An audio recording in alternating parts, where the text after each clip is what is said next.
We're actually going to be finishing our Worship Matters series this weekend. I'm excited because this idea and what we've been talking about, and if you went to camp, you got a shirt, and contemplating the idea of maybe printing a couple of those shirts here in the next couple months. If anybody wants to buy one that didn't get one at camp, might be printing some of those.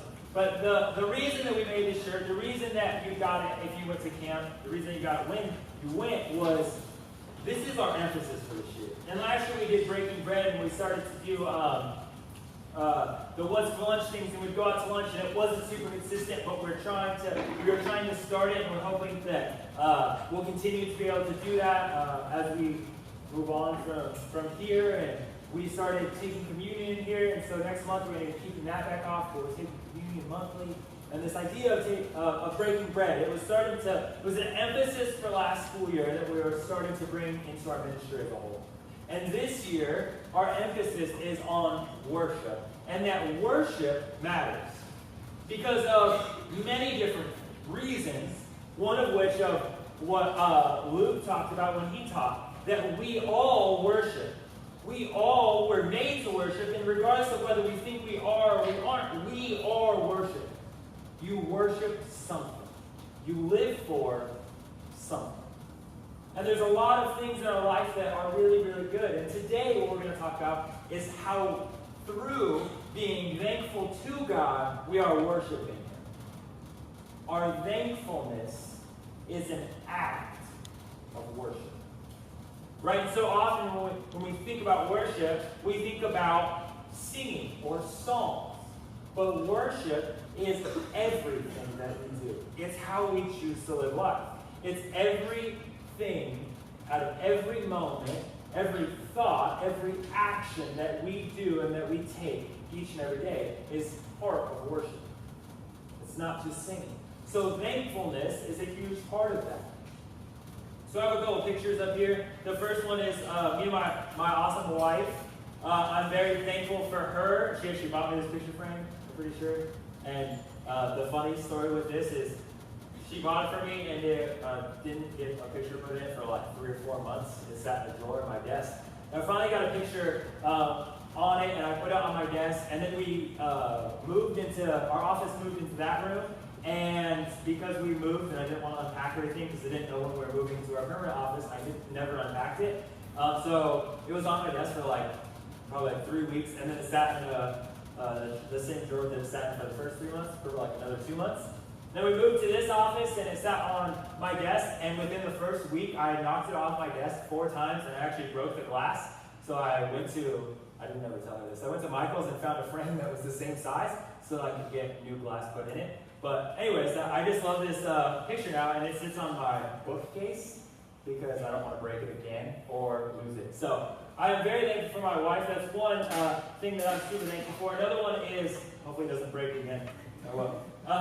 This is a picture of our Anomaly team. You can't see us because there's so many of us. These are your leaders and your volunteers. So if you want to see this later, you can. This is actually from 2016 because I'm really bad at keeping pictures, and I don't have any of the newer ones.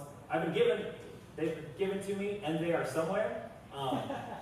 I don't know where. But they're somewhere in my desk here or at my house somewhere. But this team is so important to me. I love them so much.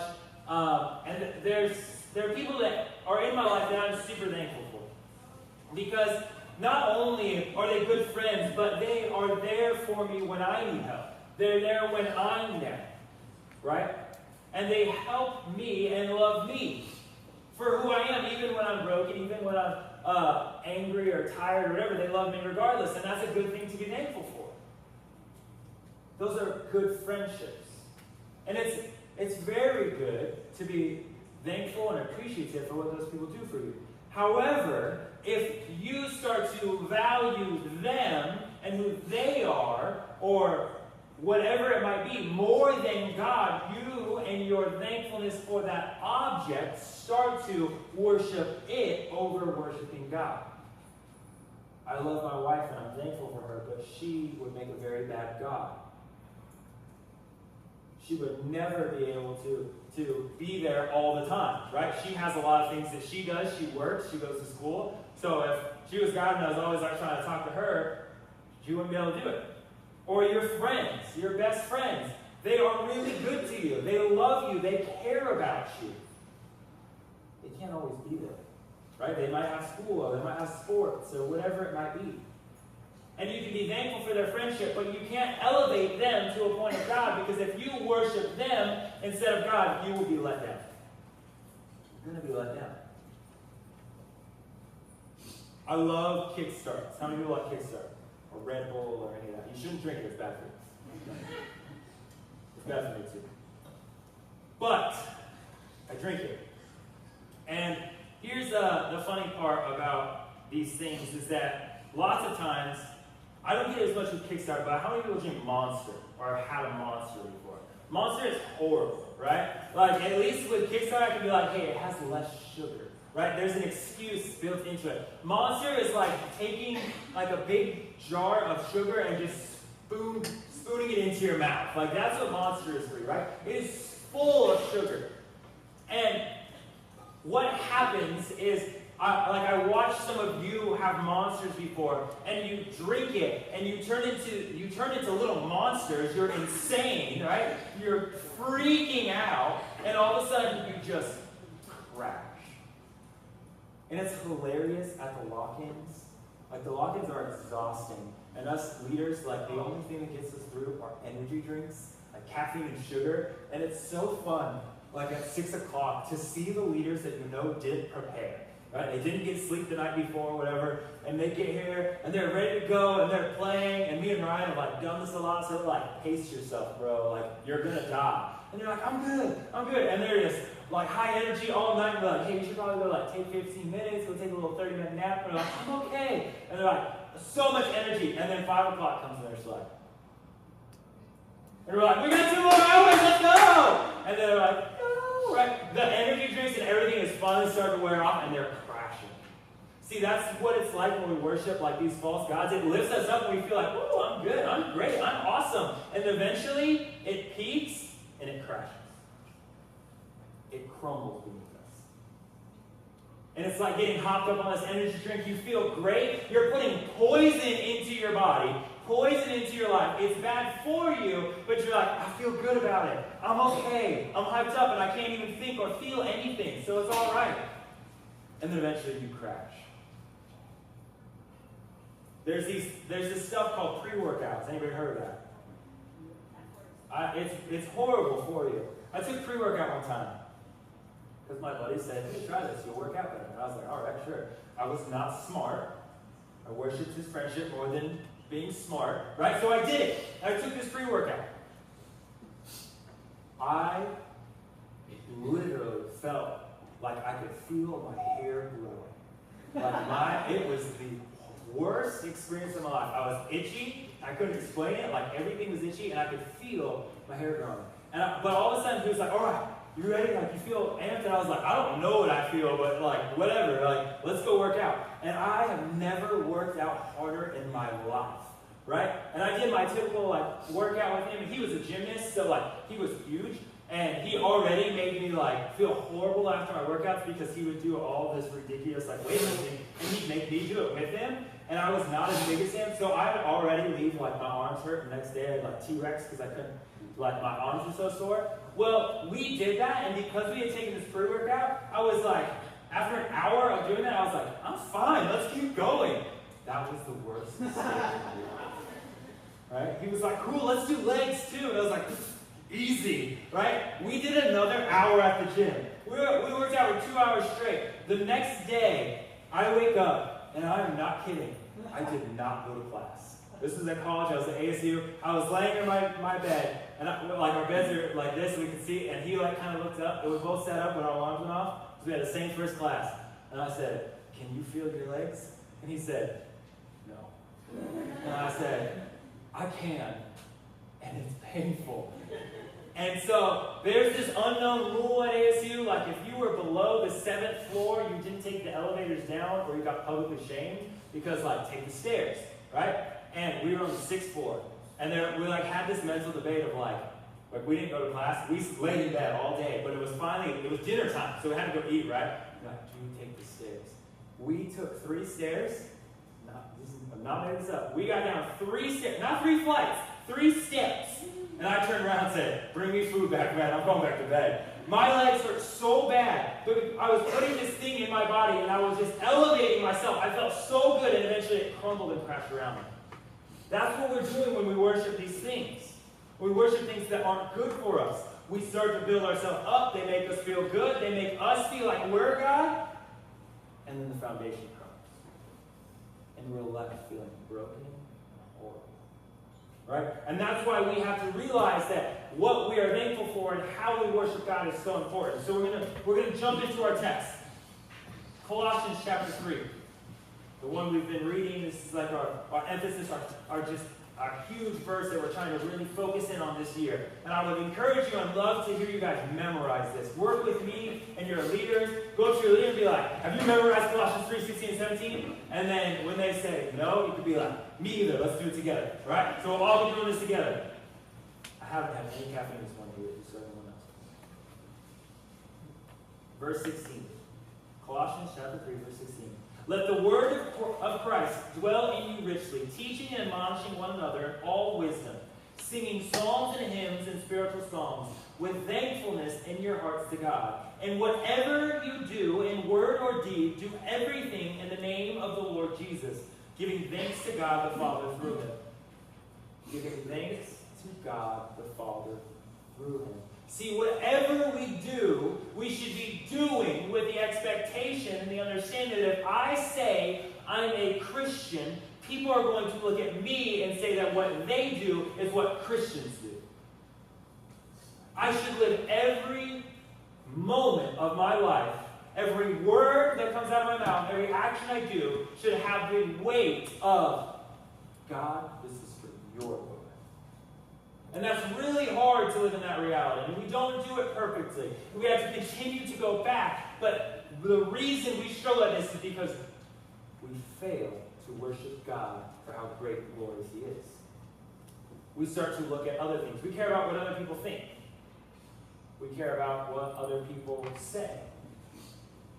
We care about how we look. These things start to elevate, to become greater than what God says. Right? And it's difficult. But this, first slide, it says, we should be thankful because of who God is. So how do thankfulness and worship connect? We, verse 17, what we just read, should be thankful because of who God is. Just who he is and his perfect, merciful, gracious, loving nature is so great and so beyond our ability to understand that we should be thankful that he is loving. We should be thankful that he is merciful. And that's an act of worship. We should love him and care about him so much that we are going to God in prayer and thankfulness for who he is. There's this idea that I hear a lot, especially from younger Christians or sometimes younger, just people in general that are learning about Christianity, of this idea that the God of the Old Testament, which I laugh whenever it gets said like that, the God of the Old Testament, aka he's different. He's not, okay, we'll get to that point, but the God of the Old Testament, he was mean. He was angry. He was wrathful.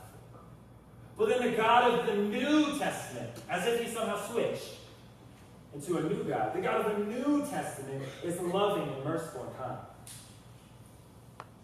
This is a false idea that is rooted nowhere in the Bible. The God of the Old Testament is the same God that we have in the New Testament. And the creation account, Genesis, the first 3 chapters, we see God creating everything. You guys know that story, right? God is creating and creates the animals, and he creates the earth, and it's all this stuff, and he creates man at the end. And then, Adam and Eve, those awesome, horrible people that they were, sin. The fall happens and ruins everything. Ruins the entire planet, right? Okay, it's all ruined. And we are oftentimes like, these guys are idiots. I wouldn't have done it. Right? No, you probably would have. But then we think of God, this Old Testament God, as angry and wrathful and mean. But what we see in this first chapters of the Bible, we see God being merciful, because what was promised is that if you eat of the fruit, you will surely die. But we see that they weren't killed instantly. Instead, there was this mercy that was given to them so that they were able to continue to live. And we see God make a covenant with his people. They understood, they had this new understanding of life now, of good and evil, and what happens was they realized that they were naked and they became ashamed, and what God did was he, because of the cost of sin, drew blood of an animal and clothed them with its sin. God was merciful in the start. It didn't start in like, oh, Jesus comes, now God's going to be nice. No, he was merciful from the start, and we have this understanding and need to have this understanding and be thankful that our God is so merciful. Imagine this Bible story with me, right? Worst VeggieTales episode ever. God created Adam and Eve. They sinned. He killed them. Story over. That was what the story should be. Genesis, the Bible, the whole Bible should end in Genesis like chapter 3. Oh, they fell. So, dead. Move on. But God, in his rich mercy, even in the Old Testament, allowed us to continue. In order that we could continue to be a part of the story. And eventually, he would send his son to die on the cross, live a perfect life, die a perfect death, sacrifice for us in our place, in order that we not would be elevated and glorified, but in that we would glorify him through our thankfulness. See, what you are most thankful for is what you are starting to worship and glorify. I played a video clip before of, and my professor actually just talked about this week, of people that are in places of oppression, places that Christianity is not allowed, places that Bibles have to be smuggled into. And there was this video of they have this box, they smuggle it in, and they be in these home churches that they have to like sneak in at night so they don't get caught meeting because it's illegal to do that. And they open this box and it's full of Bibles, and there's this room of people, and they're literally jumping on top of each other trying to get them. Because they're so thankful to actually have the written word of God in their hands. They worship that more than anything else. And then I see videos of when the new iPhone releases and people are standing outside of the Apple store and they're literally crawling over each other to get the newest iPhone. Or on Black Friday when there's a TV for sale for $300. Oh my gosh, it's the best deal in the world. I should hurt someone in order to get it. What are we worshiping there? Saving some money? New TV? I would love a bigger TV. But if I worship that more than anything else and I'm willing to hurt people for it, I am going to be more thankful than saving money and keeping money in my wallet than I am for the people in my life. See, I'm worshiping the wrong thing. We continue. Psalm 95. Psalm 95.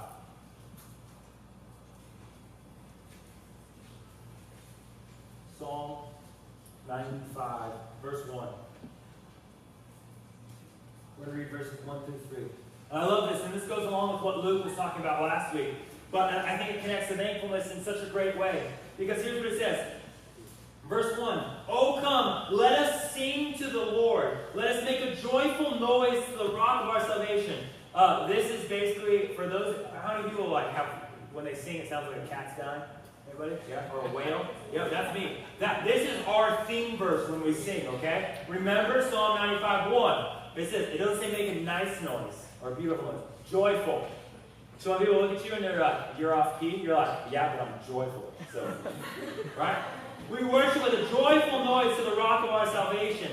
Verse 2, let us come into his presence with thanksgiving. Let us make a joyful noise to him. Joyful noise, not beautiful. Joyful noise to him with songs of praise. For the Lord is a great God and a great King above all gods. See, we come into his presence, verse 2, we come into his presence with thanksgiving.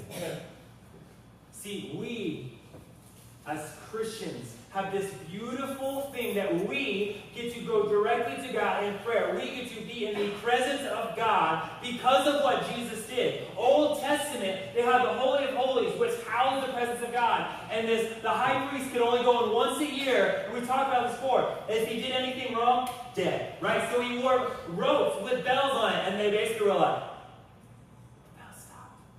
I think he died. And if he died, they would drag him out with a rope. That was the presence of God. And now, because of what Christ did, because of his atonement for our sins, because he is great and he is merciful, we get to be in his presence. There is nothing greater, and there's nothing that we should be more thankful for than the ability to be in the presence of the God that created everything. The God that created everything. Literally everything. How many people have gone to a concert before? Any of you? Yeah? Alright. How many people have got to the front of a concert, like front row? Yeah? You kicked people and did whatever you could. Some of you are small, you just punch them in the back of the knee. They fell and you just walk around, you're like, oh sorry, I didn't see that. Right? People are insane at concerts. They are ridiculous. First of all, sidetrack. Why are y'all paying $35 for a t-shirt? It's like, oh, well, it says his name or her name on it. I'm like, yeah, but it's a $4 t-shirt. But you're like, I'm at a concert. Woo! Right? We get in this worship aspect at concerts. It's crazy. We get so oh, this person is the greatest. I worship them. Right? And then we get crazy and we're fighting to get to the front row. And you know what I love? Oh, I didn't bring my phone up here. Anyways, how many people have been to a concert in the last year? Yeah, right? Did you enjoy watching the concert through everyone else's iPhones? They're like, hey, I'd love to see the guy. And everyone's like, what is going on? It's funny, you watch there was just a picture of Tiger Woods. You guys know who Tiger Woods is? He's a golfer. And it was 2004. And it's a picture and he's on the tee box and he's getting ready to hit. And everybody's just standing there looking at him. And there's thousands of people behind him. Which I like golf, but I don't understand sitting watching a guy play golf, right? And they're all just and then there's 2018 he's playing. And everyone's like this. You can't even see their face because their phone's just in front of them. They're just what? But this is this idea of, they're so great. I need to just capture this moment because I need to worship this later. But we end up missing moments, I'm okay. We end up missing moments. Because we're so in awe of these people, so in awe of the moment, and we're worshiping what we're feeling, that we miss actually being there. And it's funny because we go to camp and I watch you guys be these crazy, ridiculous worshipers. And it's who are you kids, right? Luke gets up here and they're working really hard and some of you are you're so scared of what other people are going to think. See, we miss the moment to be thankful and just to worship God because we're scared of everything else. We're actually worshiping. What do people think about me? What do people think I sound like? It doesn't matter. Is your noise joyful? Right? Where's Andre at? Andre? I love Andre. Oh, you're getting thrown under the bus. Andre's my boy, right? Andre, me and you do not have great sounding voices. But I love when Andre is near me during worship and main service because that man sings as loud as he can. And you know what it does for me? It gives me the feeling of well, heck yeah, let's just yell. Let's be joyful. And when Andre's not there some weeks, I'm because I'm already really loud. So I'll be that's how I sing because I'm nervous at what other people are going to think, right? And in my moments of worship through song, I hold back because I'm not thankful for what God did. I'm scared of what people will think. You ever feel that way in this room? You ever really want to be like, man, I really want to sing a song. This song is awesome. But then you like hold back because you're like, I'm in the front row. Like if I raise my hands, people will look at me. What will they think of me? The last verse we have, we're going to close with this verse. Romans chapter 6. Romans chapter 6, verses 15 through 18. Here's what they say. Wrong page. Romans chapter 6, starting verse 15. What then? Are we to sin? Are we to sin because we are not under the law but under grace? By no means. Do you not know that if you present yourself to anyone as obedient slaves, you are slaves of the one whom you obey, either of sin, which leads to death, or of obedience, which leads to righteousness? But thanks be to God that you, who were once slaves of sin, have become obedient from the heart to the standard of teaching to which you were committed, and having been set free from sin, have become slaves of righteousness. Here's this idea, guys. I know that word slaves, we get like, our connotation is so much different, but here's what he's saying. You are either going to serve and worship your sin, or you're going to serve and worship God. It's your choice. But I will tell you right now that your sin and all these other things you worship are going to lead to your death, now and for all eternity.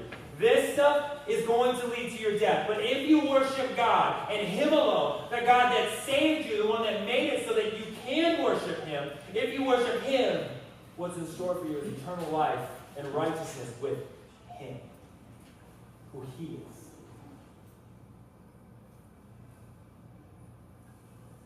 I have spondylosis and scoliosis in the back. Those are fancy words that say my back is crooked and messed up. And a lot of times it causes pain. It causes a lot of pain. There's some points where I'm literally laying on the floor in our house in agony, and I can't move because my back is spasming so bad. And Erica is sitting there wanting to help and like, what do I do? And there's literally nothing we can do. I just have to sit through it. And it hurts a lot. And in those moments when I'm in that much pain, it's so easy to want to be angry at God. It's so easy to want to blame God. But the reality is that I didn't even deserve to get out of bed this morning.